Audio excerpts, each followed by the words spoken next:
Hello everyone, मेरा नाम रीता चौधरी है और आज का जो मेरा टॉपिक है हाइपोटेंशन इन डायलिसिस पेशेंट। जो डायलिसिस पेशेंट में हाइपोटेंशन होती है उसके बारे में आज मैं डिस्क्राइब करूंगी। हाइपोटेंशन डायलिसिस का एक कॉम्प्लिकेशन है।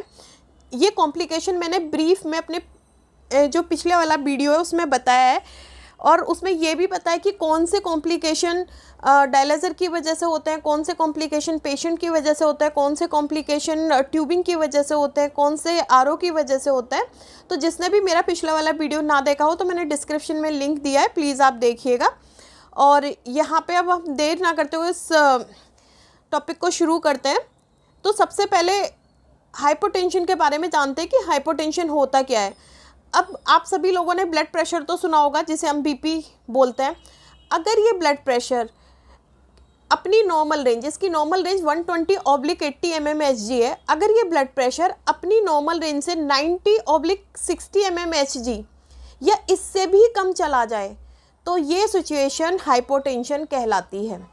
इसमें से जो ऊपर वाले ब्लड प्रेशर है 120 और 90, ये आपके सिस्टोलिक ब्लड प्रेशर कहलाते हैं और 80 और 60 ये आपके डायसिस्टोलिक बीपी कहलाते हैं।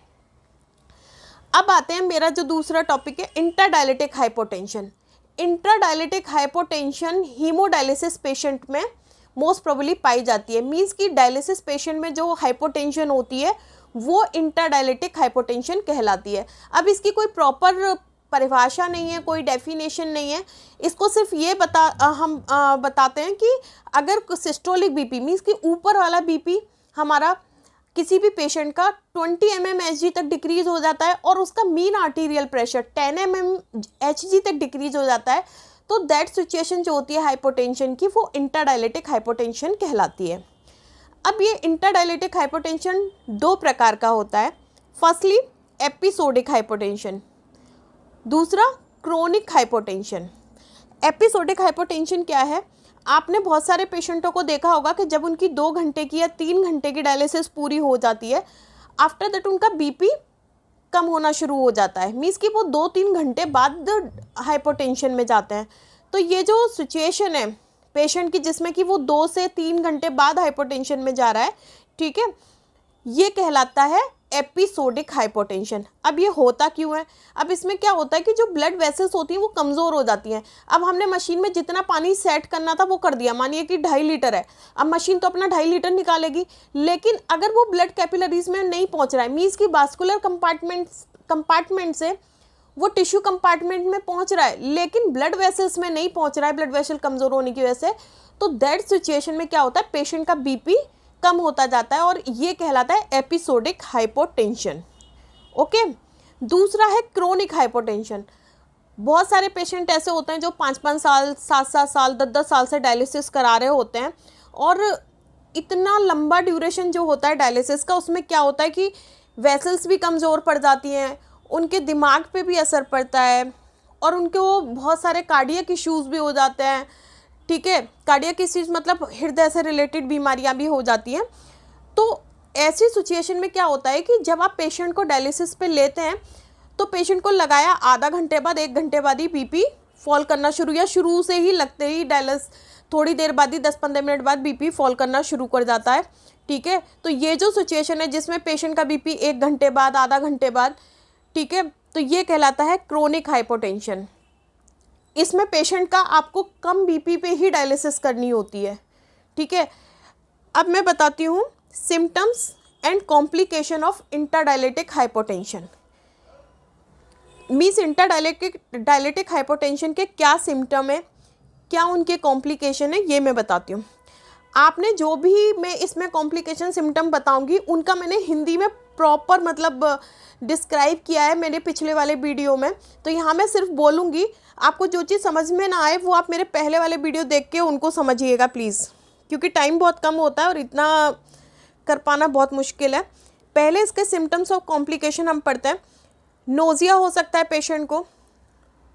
अगर किसी पेशेंट का बीपी कम हो रहा है तो पेशेंट को नोज़िया, वोमिटिंग, उल्टी, जमाई आ सकती है, पेट में बहुत ही अनकम्फर्ट फील होता है, मसल्स क्रैम्प्स होते हैं, क्रैम्प्स जैसे आपने देखे होंगे पैरों में जो पड़ जाते हैं, बहुत ही रेस्टलेसनेस, मीन्स कि पेशेंट को ना इधर लेटेगा कभी उधर लेटेगा, इस तरीके से दर्द होगा सर में, हार्ट बीट भी बहुत समय पे देखा गया है कि अगर कोई पेशेंट हाइपोटेंशन में, तो उसकी हार्ट बीट जो होती है वो इरेगुलर, कभी ज़्यादा कभी कम।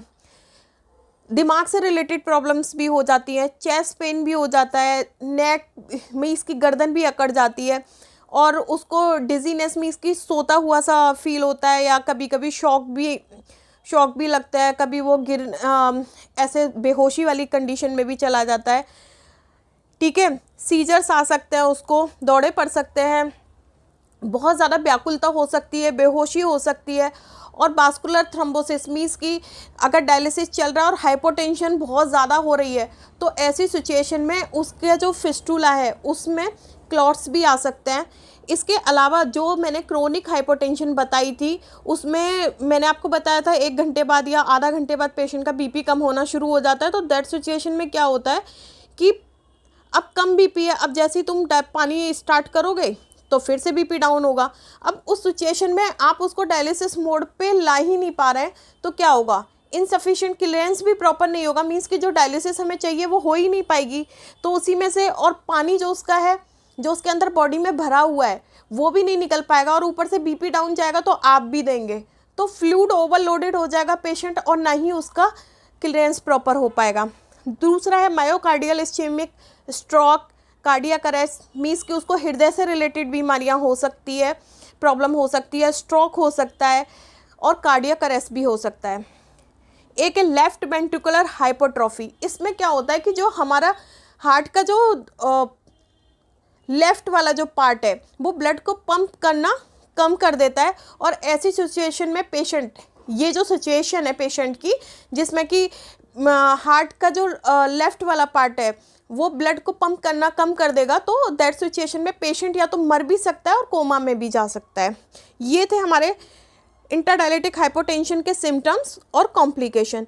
अब कॉजेज बताते हैं कि किस कारण की वजह से इंट्राडायलिटिक हाइपोटेंशन होती है। सबसे फर्स्ट कॉज है एक्सेसिव फ्लूइड रिमूवल।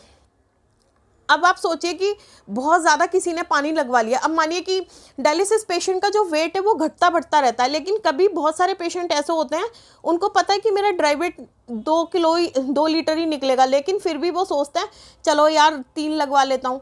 अब उसका है ही उसको 2 लीटर पानी निकालना है और उसने 3 लगवा लिया, तो ऑब्वियसली वो हाइपोटेंशन में जाएगा। कुछ पेशेंट ऐसे होते हैं जिनका जो ड्राई वेट तो है ही है, खैर उनका मानिए 69 है, लेकिन जब वो आएंगे डायलिसिस पे तो 69 से और 6 लीटर बढ़ा कर लाएंगे। अब आप सभी लोगों को पता है, चाहे आप डायलिसिस सेंटर पे जाते हैं किसी पर भी, तो वहाँ क्या होता है कि आपकी डायलिसिस 4 घंटे की लगी, आपके बाद दूसरा पेशेंट भी खड़ा हुआ है, तो वहाँ पे आपको प्रॉपर टाइम नहीं मिलेगा। आप चाहे 6 लीटर बढ़ा के लाओ, चाहे 7 लीटर बढ़ा के लाओ, उसमें क्या होगा, आपका निकलना कितना है, 4 लीटर निकलेगा, क्योंकि एक क्राइटेरिया है कि 1 घंटे में 1 लीटर या फिर 500 ml पर आवर निकलता है। ठीक है, अब उससे ज़्यादा आप लगवाएंगे तो क्या होगा, टाइम तो कम है और पानी ज़्यादा निकल रहा है, तो ऑब्वियसली पेशेंट हाइपरटेंशन में जाएगा। दूसरा है मोर वेट गेन, बहुत ज़्यादा पानी बढ़ा कर लाते हैं, मोस्ट प्रोबेबली पेशेंट बहुत ज़्यादा पानी बढ़ा के लाते हैं, तो ये भी एक कॉज है हाइपोटेंशन का। अनदर कॉज है सीवियर एनीमिया। अगर किसी का हीमोग्लोबिन 6 हो रहा है, 5 हो रहा है, मीन्स कि उसका हीमोग्लोबिन इतना कम है और हम डायलिसिस पे लगा रहे हैं, तो ऑब्वियसली वो हाइपोटेंशन में जाएगा। एडवांस एज, अगर कोई बुजुर्ग हैं जिनकी एज 65 से ऊपर है, दैट सिचुएशन भी हाइपोटेंशन को क्रिएट करेगी। कार्डियोवास्कुलर डिजीज़, अगर किसी पेशेंट को हृदय से रिलेटेड प्रॉब्लम है। हाइपोएल्बुमिनिया मीन्स अगर बहुत ज़्यादा एल्ब्यूमिन कम है, आपके पास किसी पेशेंट की रिपोर्ट है तो, और अगर वो आपको पता है कि इसका एल्ब्यूमिन कम है, ठीक है, तो ऐसी सिचुएशन में भी वो पेशेंट जो है हाइपोटेंशन में जा सकता है। नहीं भी है तो आप करवाइए, अगर बार बार पेशेंट हाइपोटेंशन में जा रहा है तो। एक्सेसिस, अगर आरओ वाटर में बहुत ज़्यादा जो उसकी हर आरओ वाटर में हर कोई भी कंपोनेंट है, चाहे वो कैल्शियम है, चाहे नाइट्रेट ऑक्साइड है या सोडियम है, सबकी एक लिमिट क्वांटिटी है कि इतना होना चाहिए। ऐसे ही आरओ में नाइट्रेट ऑक्साइड है, अगर वो अपनी लिमिटेड क्वांटिटी से एक्स्ट्रा होगा तो दैट सिचुएशन भी पेशेंट हाइपो में जाएगा। अगर आरओ वाटर में डायलिसिस में कैल्शियम कम होगा या फिर सोडियम कम होगा तो भी वो हाइपोटेंशन में जाएगा पेशेंट। सीवियर डिहाइड्रेशन, अगर बहुत ज़्यादा डिहाइड्रेटेड होगा पेशेंट, हीमोलाइसिस, रुधिर कणिकाएँ जो उसकी टूट रही, ब्रेक डाउन होंगी तो भी हाइपोटेंशन को क्रिएट करेंगी। एयर एम्बोलिज्म, एयर एम्बोलिज्म सभी ने देखा है कि डायलिसिस चल रही है और एयर आ जाती है अगर ट्यूबिंग में, पूरे सर्किट में, ठीक है, तो दैट सिचुएशन भी हाइपोटेंशन को क्रिएट करता है। डायलाइजर रिएक्शन, बहुत सारी जगह ऐसा होता है कि लोग जो स्टाफ है वो प्रॉपर डायलाइजर वॉश नहीं करता, या ऐसे ही नया डायलाइजर तो सोचते हैं चलो थोड़ी सी सलाइन निकालो और लगा देते हैं, लेकिन कभी कभी क्या होता है कि बहुत तगड़े वाले रिएक्शंस होते हैं प्रॉपर वॉशिंग ना करने की वजह से। तो स्टाफ को मेरा यही कहना है कि प्रॉपर डायलाइजर वॉश करिए, चाहे वो नया हो या पुराना हो। इसके अलावा हीमरेज, कोई भी ब्लीडिंग हो रही हो कहीं से due to anti hypertensive medicine. बहुत सारे पेशेंट ऐसे होते हैं, सभी को पता है कि भाई डायलिसिस के समय बीपी डाउन होता है, लेकिन फिर भी पेशेंट डायलिसिस से पहले या ड्यूरिंग डायलिसिस बीपी की मेडिसिन ले लेते हैं, तो वो भी एक तरह का बहुत बड़ा कॉज होता है हाइपोटेंशन का। अनदर लो बॉडी मास, अगर किसी पेशेंट का बॉडी मास बहुत कम है और उसकी जो डाइट है खाने की वो बहुत ही पुअर है, मीन्स कि जो चीज़ें उसे लेनी चाहिए जो डॉक्टर ने बताई हैं वो ना लेके वो बाहर का कुछ भी उल्टा सीधा या घर में ही कुछ चटपटा ऐसा कुछ खा रहा है, तो दैट सिचुएशन भी हाइपोटेंशन को क्रिएट करेगा।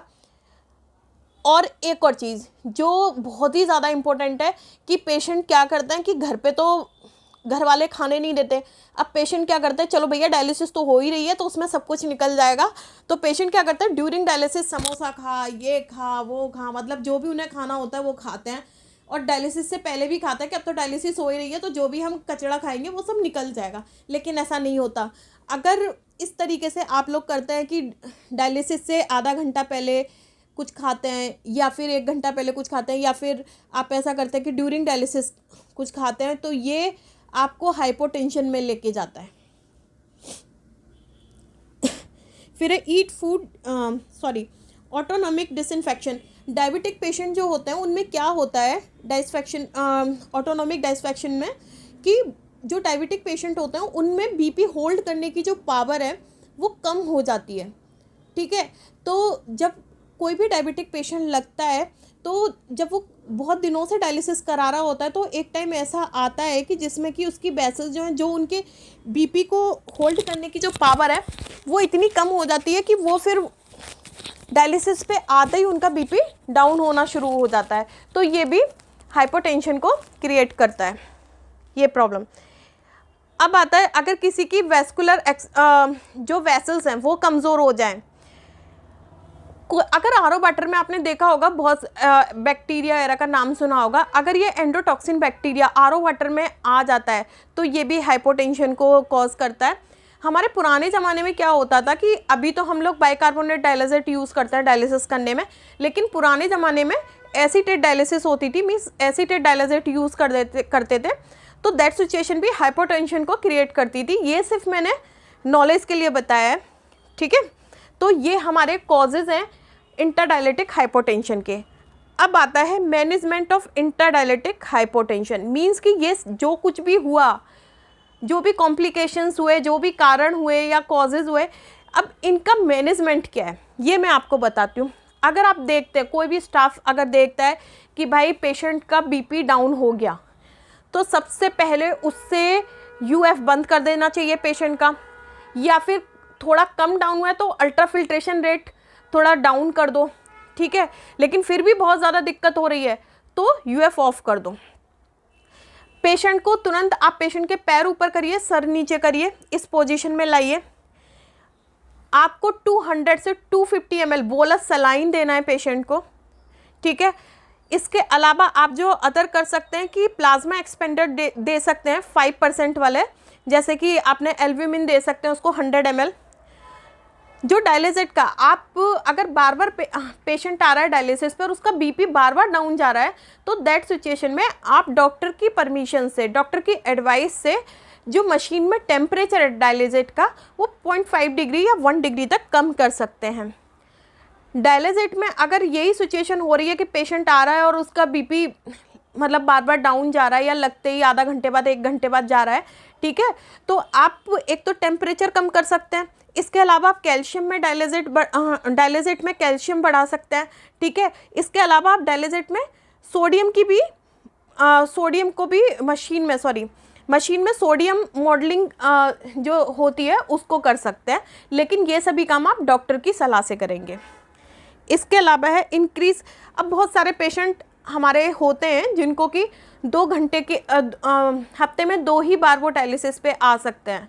अब उनकी प्रॉब्लम ये होती है कि वो या तो बहुत ज़्यादा दूर होते हैं या उन्हें हफ्ते में 3 बार आना नहीं सही लगता, तो वो 2 ही बार डायलिसिस पे आ सकते हैं, लेकिन उनका फ्लूइड बहुत ज़्यादा होता है और उनकी कंडीशन भी ख़राब होती है। अगर ऐसा कोई पेशेंट है तो ऐसी सिचुएशन में आपको क्या करना चाहिए कि जो 4 घंटे की डायलिसिस है उसको 5 घंटे की या 6 घंटे की कर दीजिए, तो उसका जो पानी है वो निकल जाए, प्रॉपर डायलिसिस हो जाए, तो उसको सुकून मिले। लेकिन फिर भी पेशेंट को थोड़ा समझाइए कि भाई तू 3 बार आ सकता है तो आ जा, थोड़ी सी प्रॉब्लम उठा ले। लेकिन अगर नहीं भी है, अब पेशेंट तो पेशेंट है, अगर पेशेंट नहीं कर रहा है तो आप लोग थोड़ा सा कंप्रोमाइज़ करिए और पेशेंट का टाइम बढ़ा के पेशेंट को प्रॉपर डायलिसिस दीजिए।